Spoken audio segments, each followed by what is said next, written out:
I'll be showing you how to set up permissions. To navigate, go to your setup screen, set up workers, set up permissions.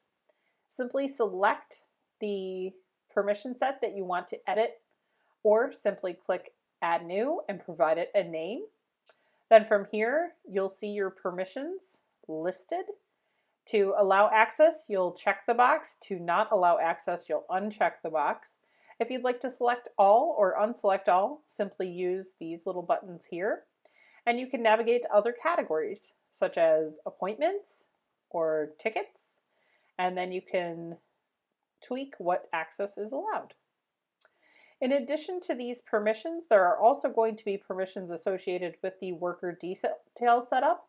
To navigate to those, go to Worker Detail, then go to Other, and then down here there's additional options for allowing the worker to only see their own appointments, only viewing their own goals, hiding contact info, and hiding appointment book values. Thank you for watching. Have a great day.